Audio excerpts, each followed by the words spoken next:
El Hospital Ángeles de Polanco resplandecía bajo el sol de la tarde de Ciudad de México. En la habitación 307, Rosa Fuentes Domínguez sostenía a su recién nacida, Valentina, mientras las últimas luces del día se colaban por la ventana. A sus 28 años, Rosa había construido una vida que muchos envidiarían. Se había graduado con honores de la Universidad Iberoamericana, trabajaba como arquitecta en un prestigioso despacho y estaba casada con Alejandro Montero Vega, heredero de Grupo Montero, una de las constructoras más importantes del país. El nacimiento de Valentina debía haber sido el momento más feliz de su vida. Sin embargo, mientras contemplaba el rostro de su hija, no podía evitar sentir una inquietud creciente.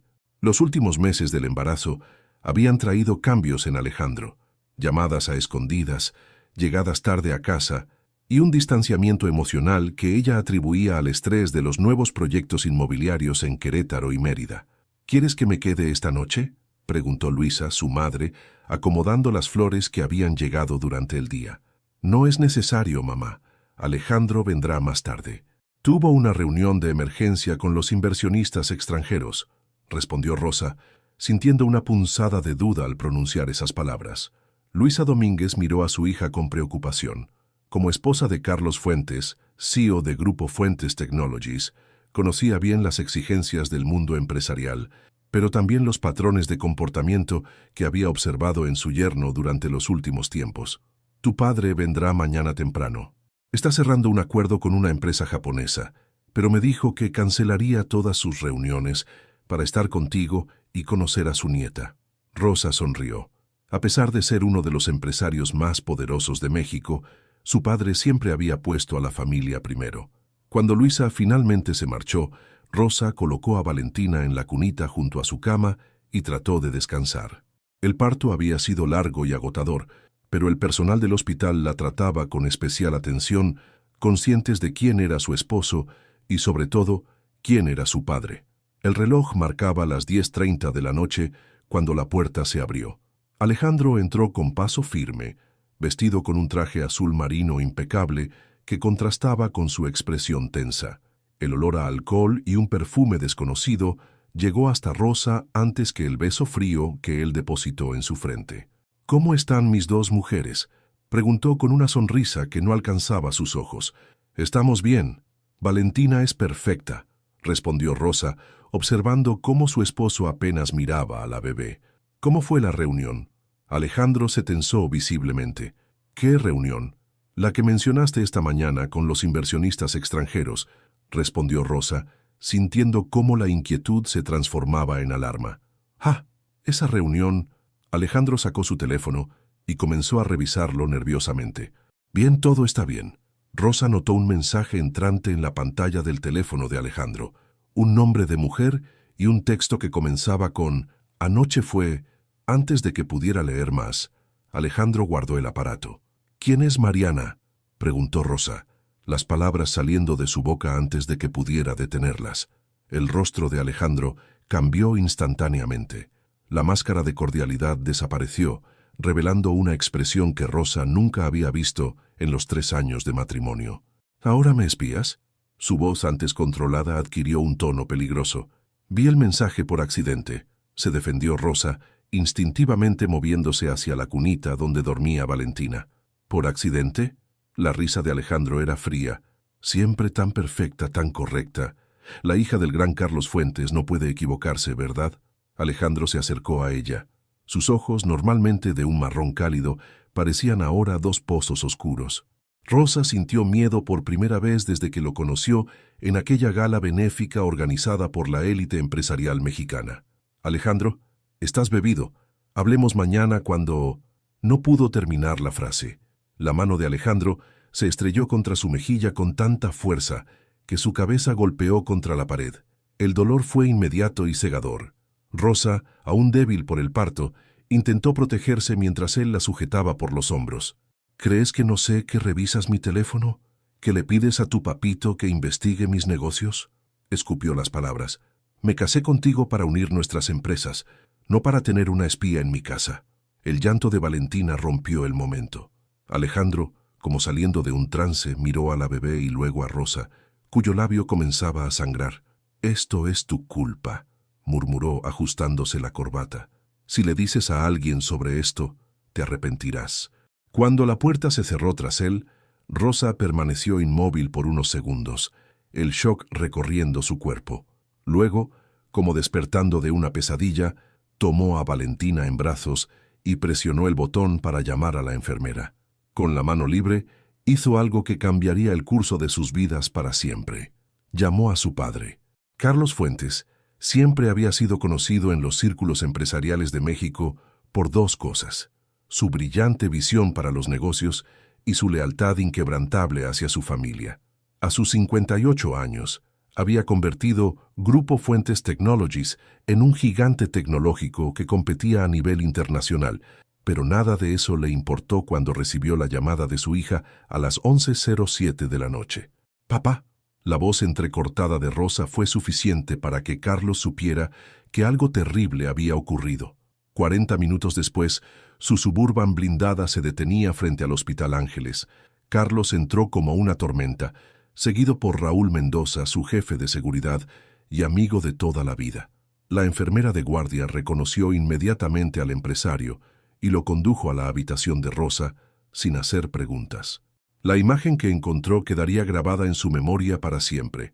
Su hija, con un moretón formándose en su mejilla y el labio hinchado, sosteniendo a su nieta recién nacida mientras una doctora la examinaba. Los ojos de Rosa, tan parecidos a los suyos, estaban enrojecidos pero secos. No había lágrimas, solo una determinación que le recordó a sí mismo. «¿Quién te hizo esto?», preguntó, aunque ya conocía la respuesta. «Alejandro», respondió Rosa simplemente. «Llegó bebido. Vio que noté un mensaje de otra mujer y perdió el control». Carlos respiró profundamente, conteniendo la furia que amenazaba con consumirlo. No era momento para perder la compostura. Su hija y su nieta lo necesitaban centrado. «Doctora, necesito un informe detallado de las lesiones», dijo con voz controlada, «y quiero que quede constancia de todo». La doctora González asintió, comprendiendo la gravedad de la situación. «Señor Fuentes, ya hemos documentado todo y notificado a las autoridades correspondientes. Su hija presenta contusiones faciales y un esguince leve en el cuello, pero afortunadamente no hay lesiones internas graves». Carlos se acercó a Rosa y tomó su mano con cuidado. «Nunca más volverá a tocarte», prometió, mirando a su nieta por primera vez. «Ni a ti ni a la pequeña Valentina». En ese momento, Raúl entró en la habitación y le hizo un gesto a Carlos. Ambos salieron al pasillo. «Lo encontramos», informó Raúl en voz baja. «Está en el distrito Polanco, en el bar del Hotel Hyatt. Parece que está celebrando algo con un grupo de ejecutivos». Carlos asintió. Su rostro impasible escondía la tormenta que se desataba en su interior. «Quiero que lo mantengan vigilado. Sin intervención, solo seguimiento», ordenó. «Y necesito que convoques una reunión de emergencia del Consejo para mañana a las 7:00 am. Todos deben estar presentes, incluyendo a nuestros contactos en la Comisión Nacional Bancaria y de Valores». Raúl lo miró con comprensión. Habían trabajado juntos durante 30 años, desde que Carlos comenzó con una pequeña empresa de software en Polanco. «¿Vas a hacerlo? ¿Estás seguro?», preguntó Raúl. «Nadie toca a mi familia», respondió Carlos, la determinación endureciendo sus facciones. «Nadie». Al volver a la habitación, Carlos encontró a Rosa más tranquila. La doctora había terminado de aplicar una pomada en su mejilla y le había administrado un leve calmante. «Papá, no quiero que esto se convierta en un escándalo», dijo Rosa, sosteniendo la mano de su padre. «Por Valentina». Carlos se sentó junto a ella y miró a la pequeña que dormía pacíficamente, ajena al drama que se desarrollaba a su alrededor. «No habrá escándalo, mi niña. Solo justicia», prometió. «Pero primero necesito que me cuentes todo sobre los negocios de Alejandro. Todo lo que sepas o hayas notado». Durante la siguiente hora, Rosa compartió con su padre detalles que había observado en los últimos meses. Conversaciones extrañas, documentos que Alejandro ocultaba, nombres de socios que aparecían repentinamente en los proyectos del Grupo Montero, pequeñas piezas que en ese momento comenzaban a formar un patrón inquietante. Mencionó algo sobre unos terrenos en Tulum y una inversión en Baja California, recordó Rosa. Dijo que triplicaría su valor en menos de un año. Carlos tomaba notas mentalmente, conectando la información con rumores que había escuchado en el círculo empresarial. Grupo Montero había crecido demasiado rápido en los últimos años, incluso para los estándares del boom inmobiliario mexicano. A las 3:00 am, cuando Rosa finalmente se quedó dormida, Carlos salió al pasillo y realizó una serie de llamadas. La primera fue a su abogado personal, la segunda a un juez del Tribunal Superior de Justicia con quien había estudiado en la UNAM, y la tercera a un contacto en la Unidad de Inteligencia Financiera. Para cuando el sol comenzaba a asomarse sobre el skyline de Ciudad de México, Carlos Fuentes había puesto en marcha un plan que sacudiría los cimientos del mundo empresarial mexicano. A las 7:00 am en punto, mientras Rosa y Valentina dormían bajo la vigilancia de 2 guardias de seguridad privada, Carlos presidía una reunión extraordinaria en las oficinas centrales de Grupo Fuentes Technologies, ubicadas en la Torre Mayor. Los 12 miembros del consejo escuchaban atentamente mientras él explicaba, con la misma precisión con la que había construido su imperio, cómo iban a desmantelar el de Alejandro Montero. «No es solo por lo que le hizo a mi hija», explicó Carlos, su voz resonando en la sala de juntas con vistas panorámicas a la ciudad. «Las investigaciones preliminares confirman lo que sospechábamos. Grupo Montero ha estado involucrado en operaciones de lavado de dinero a través de sus desarrollos turísticos en la Riviera Maya y Baja California. Nadie cuestionó sus métodos para obtener esa información tan rápidamente. En México, el poder de Carlos Fuentes trascendía los canales convencionales. A partir de este momento», continuó, «retiramos todo nuestro apoyo financiero a sus proyectos. Cancelen las líneas de crédito, vendan nuestras acciones en sus subsidiarias y rescindimos todos los contratos de tecnología y servicios». Uno de los consejeros, el más veterano, se atrevió a levantar la mano. «Carlos, eso provocará una caída inmediata en el valor de Grupo Montero. Las acciones se desplomarán en cuanto abra la bolsa». «Esa es precisamente la idea, Eduardo», respondió Carlos con una sonrisa que no reflejaba alegría sino determinación. «Y cuando eso suceda, nuestros socios financieros estarán listos para exigir el pago inmediato de los préstamos garantizados con esas mismas acciones». El plan era implacable y meticulosamente calculado. En menos de 48 horas, Alejandro Montero pasaría de ser uno de los empresarios más prósperos de México a enfrentar una avalancha de problemas legales, financieros y, si las investigaciones confirmaban las sospechas, criminales. Al terminar la reunión, Carlos recibió un mensaje de Raúl. «Está en camino al hospital. Parece sobrio pero alterado». Carlos miró por la ventana hacia la ciudad que despertaba. En el horizonte podía ver el Hospital Ángeles. Su respuesta fue breve. «Perfecto. Que empiece el juego». El Mercedes-Benz negro de Alejandro Montero se detuvo frente a la entrada principal del Hospital Ángeles a las 9:17 de la mañana. Vestía un traje gris impecable y lentes oscuros que ocultaban los excesos de la noche anterior. Si sentía remordimiento por lo sucedido, su rostro no lo demostraba mientras avanzaba con paso firme por el vestíbulo. Lo que no esperaba era encontrar a 2 oficiales de la Policía Judicial en la recepción, acompañados por Raúl Mendoza, quien lo observaba con una expresión impasible.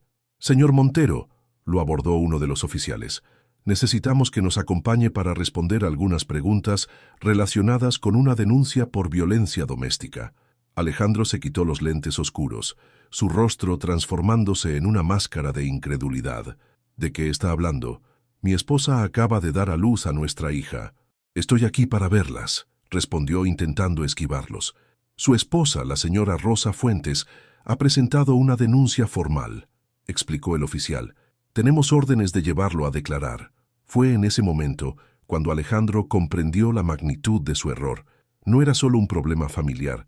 Había cruzado una línea con la hija de uno de los hombres más poderosos de México. «Esto es un malentendido», dijo, buscando recuperar el control. «Llamaré a mi abogado». Al sacar su teléfono notó algo extraño. No tenía señal. Intentó usar el teléfono del hospital, pero al marcar el número de su abogado, la llamada fue desviada a un buzón de voz. Mientras los oficiales lo escoltaban fuera del hospital, su teléfono vibró con una notificación. Era una alerta de su corredor de bolsa. Las acciones de Grupo Montero habían caído un 17% en los primeros minutos de operación.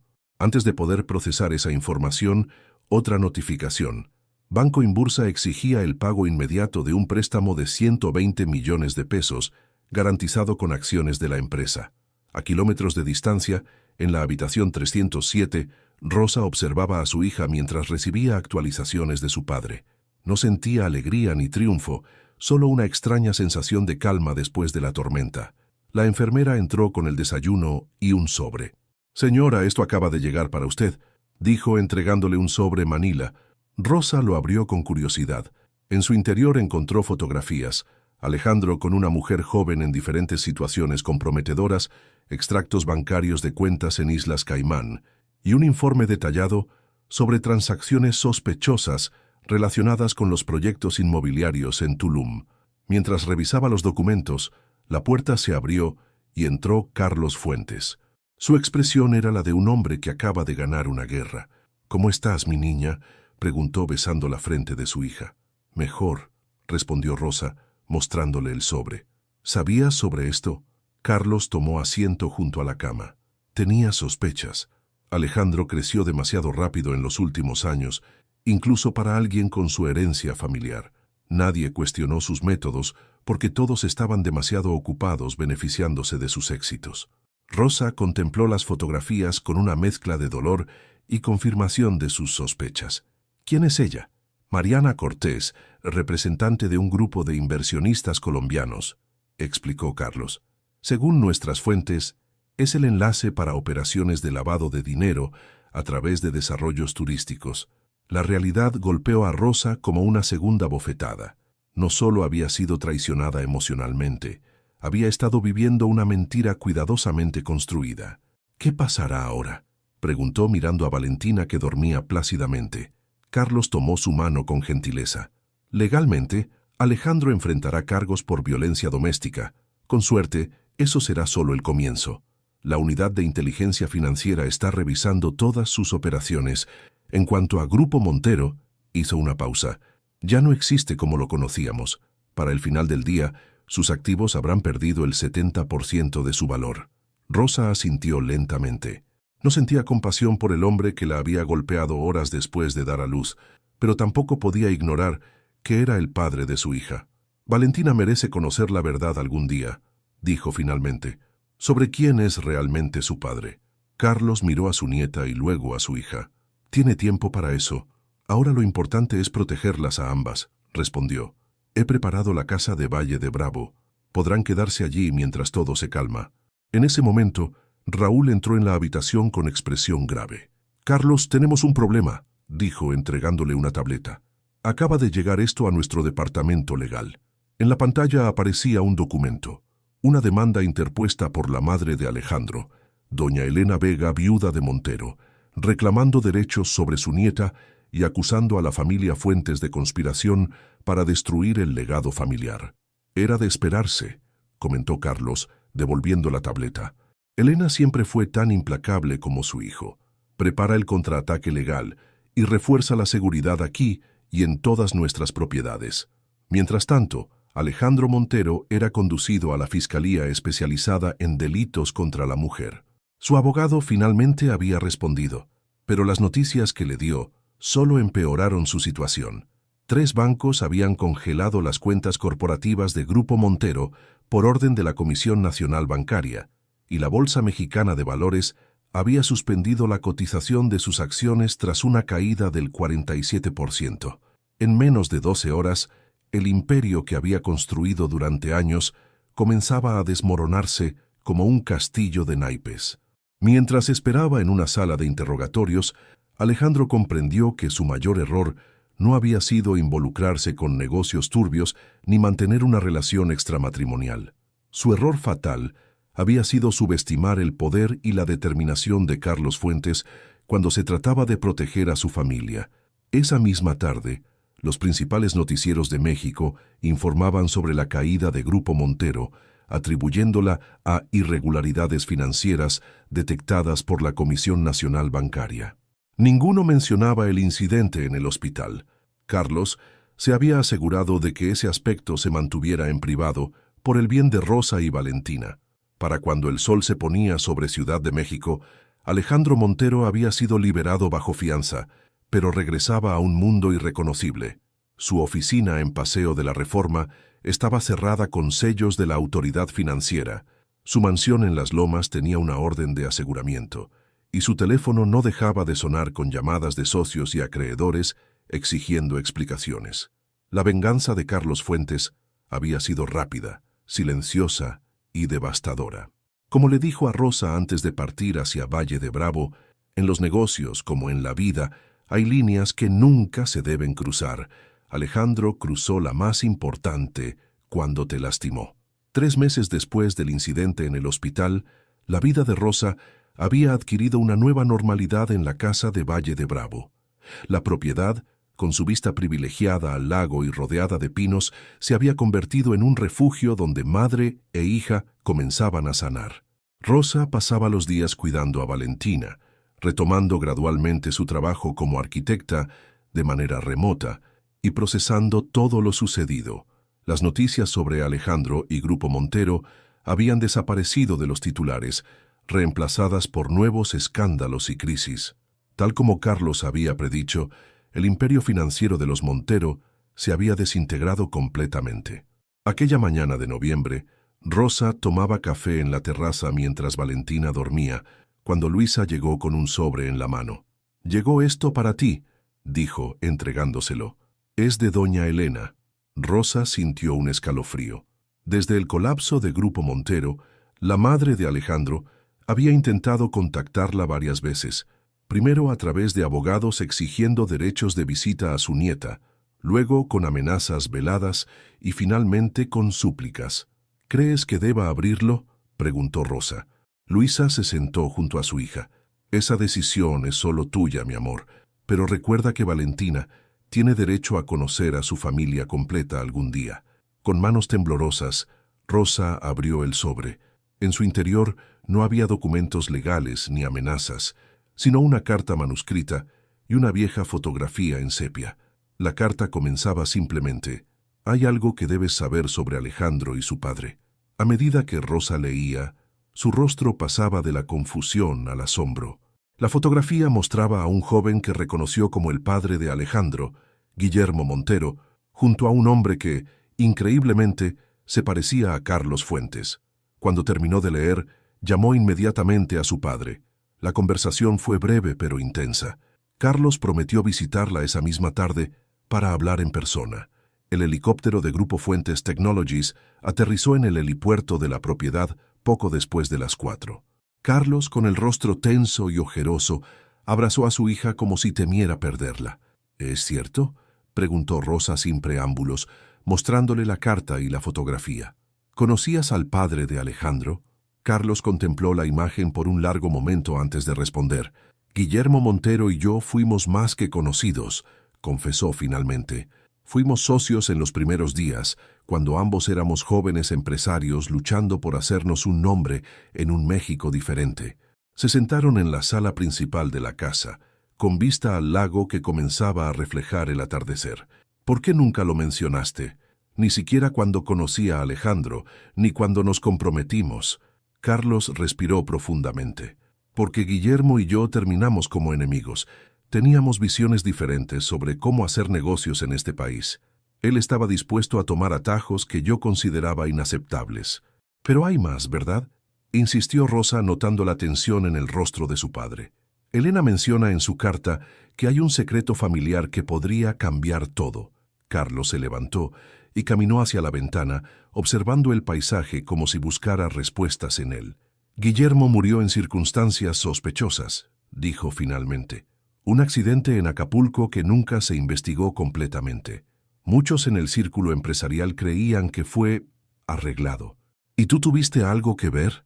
La pregunta de Rosa flotó en el aire como una nube oscura. «No directamente», respondió Carlos tras una pausa que pareció eterna. «Pero sí sabía de ciertas personas que querían verlo fuera del camino. No hice nada para impedirlo». Rosa sintió que el mundo se tambaleaba bajo sus pies. El hombre que siempre había sido su modelo a seguir, su héroe, confesaba ahora una complicidad que transformaba su imagen. «Hay más», continuó Carlos, sentándose nuevamente. Guillermo estaba investigando algo grande antes de morir, algo relacionado con licitaciones gubernamentales amañadas en las que yo participé. ¿Por eso destruiste a Alejandro con tanta facilidad?, preguntó Rosa. No solo por mí, sino por una vieja vendetta familiar. Por ti lo habría hecho de todos modos, afirmó Carlos con convicción. Pero sí, conocía sus puntos débiles porque son los mismos que tenía su padre. Los Montero siempre han sido brillantes, pero imprudentes. En ese momento, el llanto de Valentina interrumpió la conversación. Rosa fue a atenderla y regresó con la bebé en brazos.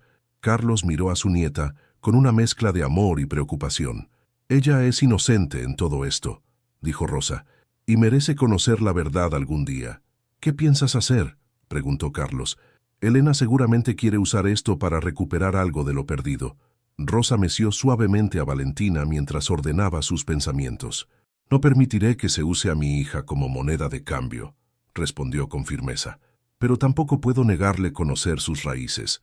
Cuando sea el momento adecuado, sabrá quién fue su padre y su abuelo paterno.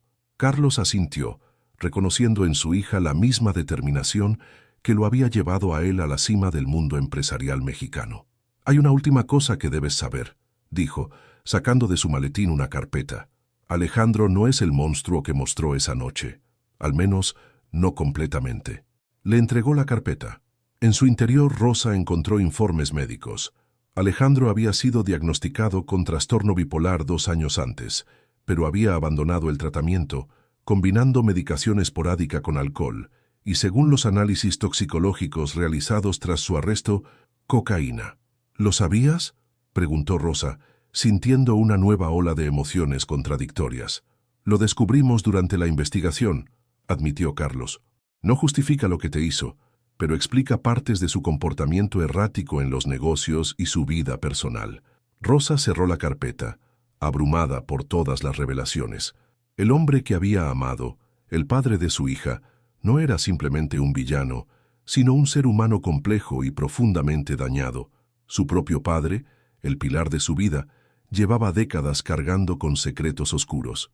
¿Dónde está Alejandro ahora?, preguntó finalmente. En una clínica en Cuernavaca, respondió Carlos. Elena vendió sus últimas propiedades para pagar el tratamiento. El silencio se instaló entre ellos, solo interrumpido por los suaves sonidos que hacía Valentina. Afuera, el sol comenzaba a ocultarse tras las montañas, tiñendo el lago de tonos dorados y rojizos. ¿Qué harás ahora?, preguntó Carlos finalmente. Rosa miró a su hija, tan pequeña e inocente, ajena a las complejas redes de poder, venganza y secretos que la rodeaban. Primero, necesito sanar, respondió con voz serena. Por mí y por Valentina. Después, hizo una pausa contemplando el horizonte. Creo que todos merecemos una segunda oportunidad. Carlos la miró con asombro. ¿Estás pensando en perdonarlo? No se trata de perdonar lo imperdonable, aclaró Rosa. Se trata de entender que todos somos producto de nuestras circunstancias, nuestras decisiones y, a veces, de nuestras enfermedades. Alejandro necesita ayuda, no más destrucción. El empresario observó a su hija con una mezcla de orgullo y preocupación. Su capacidad para encontrar compasión donde él solo veía la necesidad de venganza lo hizo cuestionarse sus propias acciones. ¿Y Elena?, preguntó. Sigue siendo una mujer peligrosa, especialmente ahora que no tiene nada que perder. Le permitiré ver a Valentina, decidió Rosa. Con ciertas condiciones y siempre bajo supervisión. Es su abuela, después de todo. Mientras la noche caía sobre Valle de Bravo, padre e hija continuaron conversando, desentrañando décadas de secretos familiares y corporativos, unidos por el amor hacia la pequeña que dormía plácidamente, ajena al peso de su herencia. Una semana después, Rosa condujo su SUV hasta la clínica en Cuernavaca, donde Alejandro recibía tratamiento. No iba a verlo, aún no estaba lista para ese encuentro, pero dejó un sobre con la recepcionista. En su interior había una foto reciente de Valentina y una breve nota. Ella merece conocer a su padre algún día. Un padre sano, no el hombre de aquella noche en el hospital. La decisión es tuya. De regreso a Valle de Bravo, mientras el sol se ponía tras las montañas que rodeaban la carretera, Rosa sintió una extraña paz, El camino que tenía por delante no sería fácil, pero por primera vez en meses podía visualizar un futuro en el que las heridas comenzaban a sanar. Un futuro en el que los errores del pasado servían como lecciones, no como cadenas. Valentina dormía en su asiento trasero, su respiración suave y constante. Rosa la miró a través del retrovisor y sonrió. En medio de toda la oscuridad, su hija era la luz que le daba fuerzas para seguir adelante, para enfrentar la verdad sin importar cuán dolorosa fuera, y para construir un mañana donde los ciclos de venganza y secretos pudieran finalmente romperse. Mientras las luces de la ciudad quedaban atrás, Rosa tomó una decisión. La fortuna que realmente importaba no se medía en pesos o propiedades, sino en la capacidad de romper patrones destructivos y crear un legado diferente para las generaciones futuras. Con esa certeza en su corazón, aceleró hacia el hogar que estaba construyendo, un día a la vez para ella y su hija.